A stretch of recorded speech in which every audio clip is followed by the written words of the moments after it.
दोस्तों अब आप सोचिए कि किशनगंज में शिक्षा का स्तर कहां जा रहा है, कैसे बच्चे पढ़ाई करेंगे, क्योंकि किशनगंज की एक स्कूल में वर्षों से बेंच नहीं रहने के कारण बच्चे नीचे बैठ करके पढ़ाई करने पर मजबूर थे। लेकिन जैसे ही पता चला है कि मुख्यमंत्री नीतीश कुमार किशनगंज आने वाले हैं और भेड़ियाडांगी के इस स्कूल में जाने वाले हैं, तो फिर फटाफट यहाँ पर बेंच का इंतजाम किया गया, जब बेंच और डेस्क का इंतजाम किया गया। हालांकि यहाँ जो बेंच और डेस्क का इंतजाम किया गया ये बिहार सरकार की तरफ से भी नहीं किया गया, बल्कि किशनगंज के डीएम के प्रयास से पंजाब नेशनल बैंक के द्वारा यहाँ पर बेंच और डेस्क का इंतजाम किया गया। अब आप सोचिए कि कैसे किशनगंज के बच्चे पढ़ाई करेंगे और कैसे सरकारी स्कूल की गुणवत्ता बेहतर होंगी, क्योंकि आए दिन बिहार के सरकारी स्कूलों की गुणवत्ता की शिकायतें मिलती रहती है।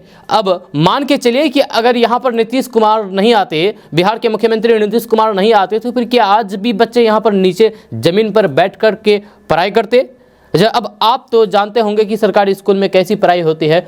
अब आप ये भी जानते होंगे कि यहाँ से बच्चे पढ़कर निकल करके उनका भविष्य का क्या हाल होता होगा। जी हाँ, हम अभी इसके बारे में विस्तार से जानेंगे। विस्तार से जानने से पहले आपको बता दूं कि अगर आप हमारे फेसबुक पेज पर नए आए हैं तो केडीवी लाइव पर तो ऊपर फॉलो बटन दिख रहा होगा, फॉलो क्लिक करेंगे तो आप फॉलो हो जाएंगे। फॉलो करने से ये होगा कि जब भी हम किशनगंज से जरूरी खबरें पोस्ट करेंगे तो आप उसको तुरंत देख सकते हैं और अपडेट रह सकते हैं। साथ ही साथ आपको ये भी बता दूं कि अगर आप किशनगंज के हैं यानी कि सीमांचल के हैं, किशनगंज, अररिया, पूर्णिया, कटिहार के हैं, तो आपके लिए एक बहुत ही जरूरी सूचना है और आपके लिए खुशखबरी है। खुशखबरी है कि अगर आप किसी भी तरीके का फर्नीचर लेना चाहते हैं और भी बहुत बढ़िया क्वालिटी में, तो आप उत्तराखंड से मंगा सकते हैं।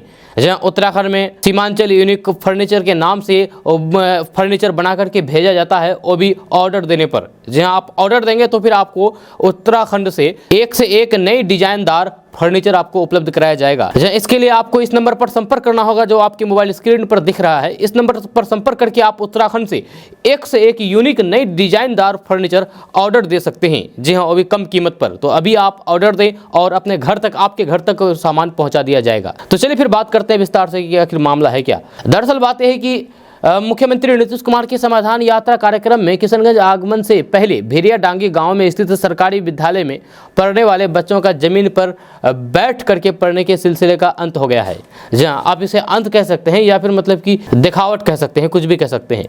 दरअसल मामला किशनगंज प्रखंड मुख्यालय में स्थित प्राथमिक विद्यालय भेड़ियाडांगी में बेंच डेस्क की कमी के चलते स्कूली बच्चे जमीन पर बैठ कर ही पढ़ाई करने पर मजबूर थे। स्कूल में बिहार के मुख्यमंत्री नीतीश कुमार 4 फरवरी को दौरा करने वाले हैं, जिसको लेकर के किशनगंज जिला पदाधिकारी श्रीकांत शास्त्री द्वारा निरीक्षण करने स्कूल पहुंचे। तो फिर सर्दी के इस मौसम में छोटे छोटे स्कूली बच्चे को जमीन पर बैठ करके पढ़ाई करते देखे गए, जिसके बाद डीएम के पहल पर इस विद्यालय में जमीन पर बैठ करके पढ़ाई करने की परंपरा का अंत हुआ।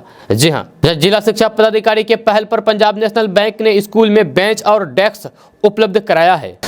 स्कूल प्रधान शिक्षक ने बताया है कि स्कूल में बेंच और डेस्क नहीं रहने से बच्चों को जमीन पर बैठा करके ही पढ़ाया जाता था। जमीन पर बैठ करके पढ़ाई करवाए जाने से बच्चे भी स्कूल आने से परहेज करते थे, लेकिन अब बच्चों को बेंच पर बैठ करके पढ़ाया जाएगा, जिससे बच्चों की उपस्थिति में इजाफा होने की उम्मीद है। जहां वहीं पंजाब नेशनल बैंक के क्षेत्रीय प्रबंधक ने बताया है कि पंजाब नेशनल बैंक एक वित्तीय संस्थान है और भारत सरकार का उपक्रम होने के नाते इनका एक सामाजिक दायित्व बनता है, जिसके तहत स्कूल के 6 क्लासरूम में 40 बेंच और डेस्क उपलब्ध करवाया गया है और फिर आगे भी सरकारी स्कूलों में मदद दिया जाएगा। दोस्तों ये अपडेट बस यहाँ तक। अगर आप इसके बारे में और कुछ कहना चाहते हैं तो नीचे कमेंट बॉक्स में कमेंट करके ज़रूर कह सकते हैं। तो चलिए मिलते हैं फिर नेक्स्ट वीडियो के साथ, तब तक के लिए जय हिंद, जय भारत।